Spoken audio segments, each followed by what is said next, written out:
over to the markets. So then the developers, instead of just rolling out what that concept plan has, and it's 5, 8, 10-year-old sort of thinking from an energy efficient design point of view, actually encourage the developers to make a financial decision on how many blocks are appropriately oriented for good design.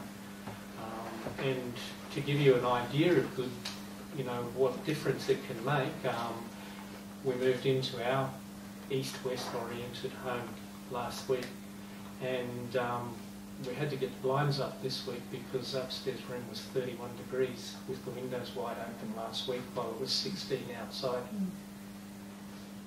Yet in summer there will be no direct sun falling into that house at all. Downstairs has been above 20 every single day with the windows wide open and heating not running. So it's, that's the sort of thing you can achieve with good orientation, which is why I'm banging this drum constantly. So I guess, how do you feel about that idea of turning it into a market mechanism? We need to do better than we have done in the past with some of the estate sites. There's any doubt about that. I intend to release a discussion paper flowing on from the group of organisations, of the organisations. We had a major meeting with a lot of the key industry associations, Derek Wrigley and John Sanderson, who some people may have seen on State Line. We've got a tour around certain properties in Gungahlin that perhaps weren't ideal. The ANU, Conservation Council, a range of stakeholders. We had an all-day workshop on how to do this better. Flowing from that, we presented a report back to them on these are all of the issues that you raised, add, subtract, whatever, and I'll then release a discussion paper later this month that will then inform some further community debate about how we should proceed with future both concept plans and into the nitty-gritty of the state development plans as well. There's a lot of them. You can have a nice concept plan, but when you go delve down to that next level of detail as to exactly how the blocks will be divided up, a lot of the time some very good planning outcomes at a concept level can be undone if those principles don't continue through to the estate development plans. So I think there's room for improvement. I think one of the better suburbs, and this is a statement on where we are at the moment, one of the better suburbs is Forward, and we've got only about 50–55% of the blocks there that achieve that. So we've got a way to go. Yep. There's no doubt in that. But I think it would be fair to say that the industry perspective is beginning to change. The organisations like the HIA and the NBA are now starting to embrace these principles a little more than they perhaps had in the past.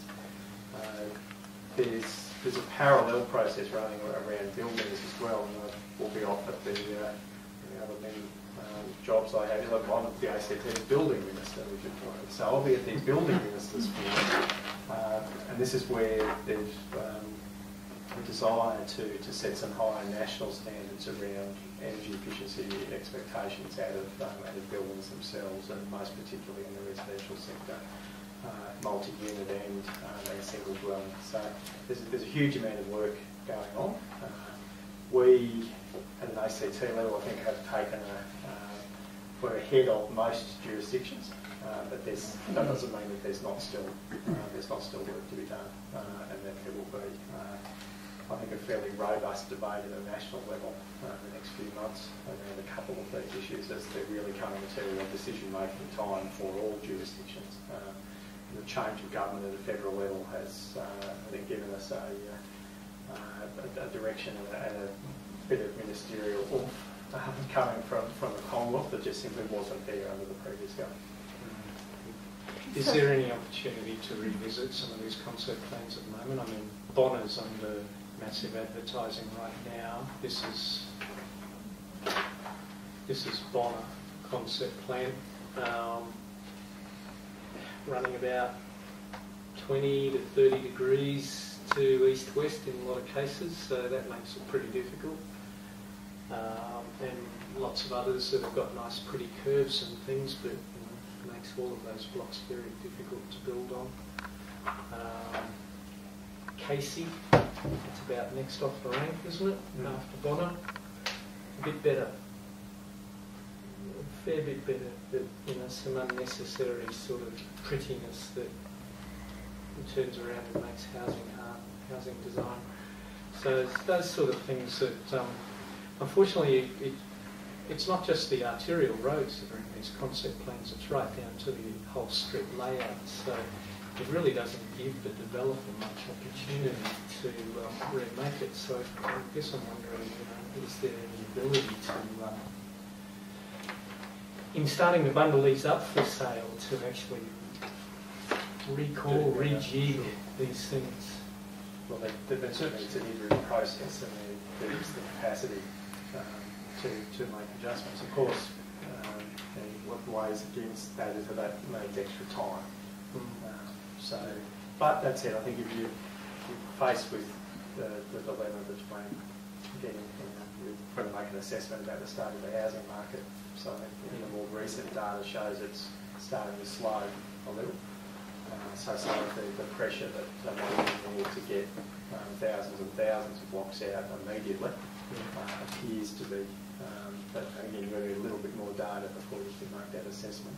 But they're the competing pressures. How do you weigh up the immediate housing affordability issues that we're confronted with the desire again? Affordability issues. That's right. Yeah.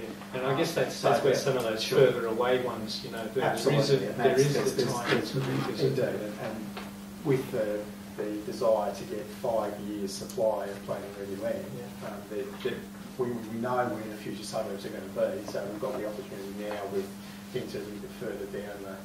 But that said, I still don't want to absolutely rule out the capacity to make some changes to plans that were done 3 or 4 years ago in order to improve things. I would think, and sorry for me indulging my hobby, but even within those ones where the street layouts are locked in, skewing the blocks and sacrificing a little bit at either end, for triangles and that sort of thing. Actually, if you're prepared to sacrifice a little bit of lot yield, you can still get decent blocks within inappropriately aligned streets. It doesn't have to just be a Toowoomba style grid.